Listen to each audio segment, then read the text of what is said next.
I never thought my name would ever be mentioned in the same sentence as the word mafia. And especially not with the Gambino family, one of those legendary New York clans I only read about in books or saw in movies. I was a college professor. Not the kind students would quote in their research papers, but more like a tired man clinging to his department because, honestly, there wasn't much else waiting for me in this world. I was in my early 40s, teaching economics and criminal law at a small college in Brooklyn, and my life was quietly collapsing in front of me. I always played the role of the righteous guy, the one who lectured students about the dangers of Ponzi schemes, corruption, and money laundering. I'd draw little diagrams on the board, arrows showing how money disappears and reappears in different pockets. But when I found myself drowning in debt, between the medical bills for my wife, the loans, and my daughter's tuition, everything I used to preach suddenly felt like a cheap imitation of reality. Because real life doesn't care whether you're ready or not. It just crushes you. It started when I agreed to do some side work for a friend's accounting firm. He never spelled it out, but it was obvious shady money was moving through there. I saw fake invoices, shell companies that only existed on paper. And maybe back then, I still had a chance to get out. But the moment you sign one paper in the wrong place, there's no way back. Someone notices you. They noticed me. I met the Gambino guys for the first time in a small Italian cafe in Manhattan. Seemed like an accident. I walked in for a coffee, and this big guy in an expensive coat sat down next to me. He knew my name, knew what I did for a living, even knew about my wife's illness. He smiled like he was offering help, but the kind of smile that makes your stomach turn. He said, "You know numbers, Professor. We know how to be grateful. Let's help each other out." It wasn't an offer. It was a sentence. And like an idiot, I thought I could outsmart the system. That it was just a one-time job, a little adjustment of numbers, and that would be it. But no. That was only the beginning. They pulled me deeper, handing me more and more shady documents, asking for complicated financial schemes. And with every step, I realized I wasn't a professor anymore. I was part of their machine. I didn't even notice when the amount I had laundered through my schemes crossed $4 million. $4 million that didn't belong to me. And the worst part, I couldn't stop anymore. Because once you're tied to the mafia, there is no stop button. There's only forward. But the real shock was still ahead. One day I realized I was nothing to them but a disposable tool. And the knowledge I carried could easily become the reason for my death. The first time I actually touched that kind of money, it didn't feel real. $4 million is just a number on a page until you're the one moving it around.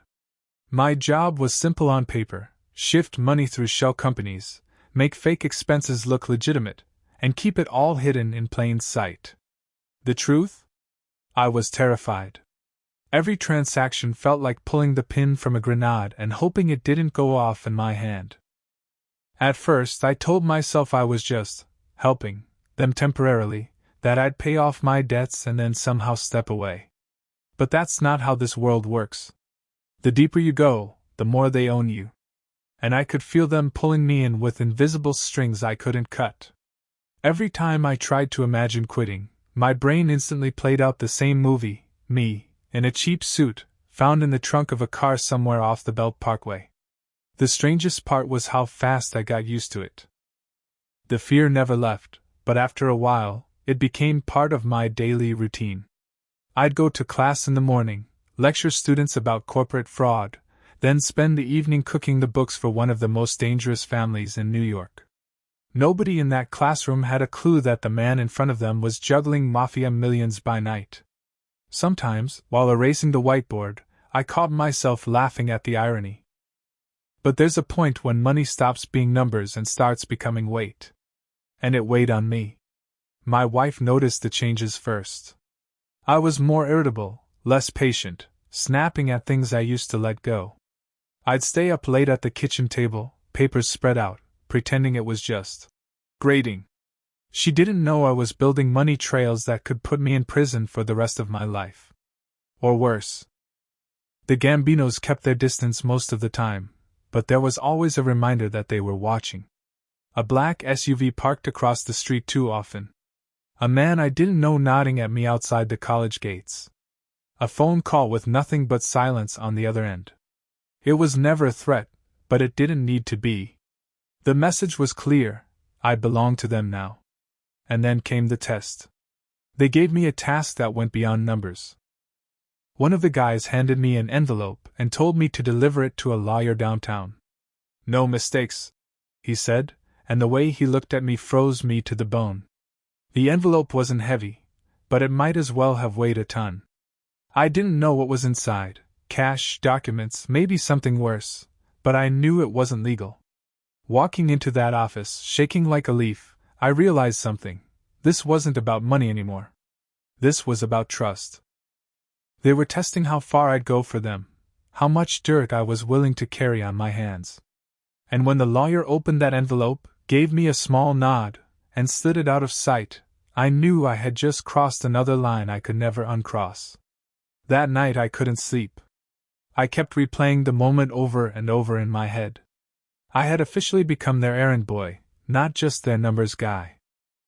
And with every step deeper, I could feel myself disappearing, like the person I used to be was being replaced with someone I barely recognized. But here's the thing about the mafia: once they know you're useful, they never let go.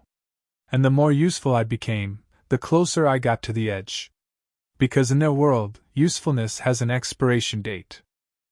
It was around this time that paranoia became my closest companion. Every morning before leaving for work, I'd stare at the mirror and wonder if this was the day I'd screw up. I'd check my rearview mirror on the drive to campus, scanning for cars that had been behind me too long. I wasn't built for this life. I was a professor, for God's sake. My biggest crime before this had been cutting corners on grading essays. And now I was laundering millions for the Gambino family. But money has a way of numbing fear. The debt collectors stopped calling. My daughter's tuition was paid in full.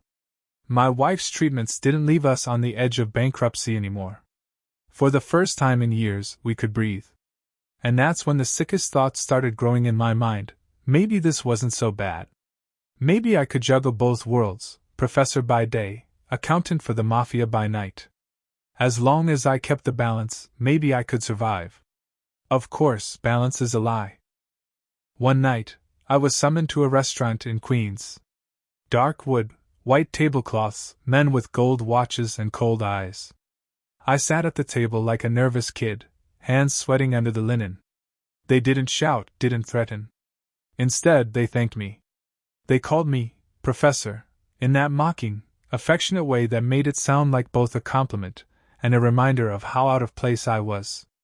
And then they said something that chilled me. We trust you. In their world, trust wasn't a gift. It was a chain. They gave me access to more accounts, bigger amounts, deeper schemes. Offshore companies, fake charities, real estate scams that stretched from Manhattan to Miami. Every layer I built for them was another layer around my own neck. The worst moment came when I realized I wasn't just moving mafia money. I was moving blood money. I overheard a conversation I wasn't supposed to, one of their guys casually talking about a man who disappeared because he had become unreliable. The money I was cleaning wasn't just stolen cash. It was soaked in threats, extortion, maybe even murder. And now I was part of it. I started drinking more, just to quiet the voice in my head that kept screaming I was in too deep. In class, I'd catch myself drifting mid-lecture, staring at students who looked at me with such innocence, thinking their professor was some respectable man guiding them toward a better future. If only they knew. I was rotting from the inside out, and every day I wore the mask a little tighter. The real breaking point came one night when my wife found a stash of envelopes hidden in my desk. Thick, unmarked, stuffed with cash. She didn't yell, didn't demand answers.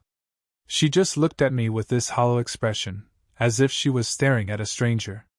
That silence hurt more than any fight could.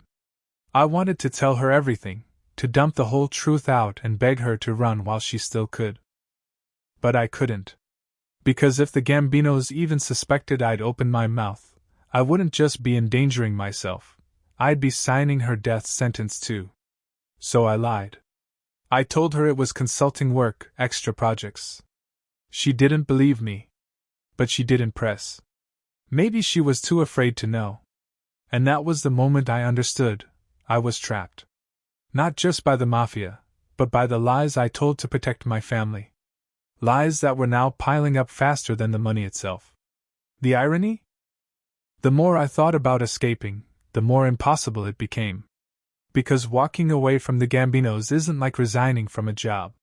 It's a one-way street, and the only way out is through a coffin. The lie I told my wife should have been the end of it, but instead, it was the start of the unraveling. When you build a life on secrets, every word you say feels like a card in a house of cards, one wrong move and it all collapses. I was juggling too many lies, at home, at work, with the Gambinos. And the cracks were starting to show. It began at the college. One of my students, a sharp kid named Anthony, started asking too many questions after class. Not about the subject matter, but about me. Where I worked outside of school, why I seemed distracted, why my car suddenly went from barely running to a shiny new model. He asked it casually, like a curious student, but it triggered panic in me. Had he seen something? Had someone followed me onto campus? The thought of the Gambinos finding out I was sloppy terrified me. Then came the FBI. It wasn't a raid, not yet. Just a man in a suit waiting for me outside the faculty building. He introduced himself in a way that left no doubt about who he was, and he made it clear they were watching me. He didn't accuse me of anything directly, but he dropped just enough hints to make my stomach twist. Offshore accounts, shell corporations, missing money that someone very important wanted explained. I played dumb, pretended I had no idea what he was talking about, but I walked away knowing the walls were closing in. The paranoia doubled after that. Every phone call, every knock at the door, every student who lingered too long after class, I saw threats everywhere. The Gambinos noticed it too. One of their guys, Vinny, pulled me aside after a meeting in a basement office. He leaned in close and told me to relax, but the way he said it felt like the opposite of reassurance. "When you look nervous, Professor," he said, "you make us nervous. And you don't want us nervous." That was the problem. I was already cracking, and they knew it. Which made me dangerous, to myself and to them.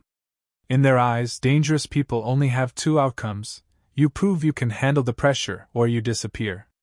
The breaking point came with the money. I made a mistake. Just a small one, a rounding error in a ledger that should have been invisible. But it was enough to raise suspicion. The Gambinos didn't come at me with guns or fists. They came with silence. No calls, no envelopes, no assignments for weeks. Silence is worse than threats. Silence means they're deciding what to do with you. I couldn't eat, couldn't sleep. Every time my phone buzzed, I expected it to be the call telling me to meet somewhere private. My wife thought I was sick. In a way, she was right. I was sick with fear. Then, one night, the silence broke. I was summoned again to that same restaurant in Queens. The atmosphere was colder this time, no mocking smiles, no easy laughter. They sat me down, stared for what felt like hours, then finally spoke. "You're making us wonder, Professor. Wonder if you're with us, or if you're with someone else." It wasn't a question. It was an accusation dressed up as concern. And I knew, in that moment, that they were testing me again. Only this time, the stakes weren't about money or trust. They were about survival. That night, I understood something brutal. I wasn't just laundering their money anymore. I was laundering my soul. Piece by piece, lie by lie, until there was nothing left to recognize. And the worst part? I wasn't sure if I wanted to fight it anymore. Because fighting it meant running, and running meant dying.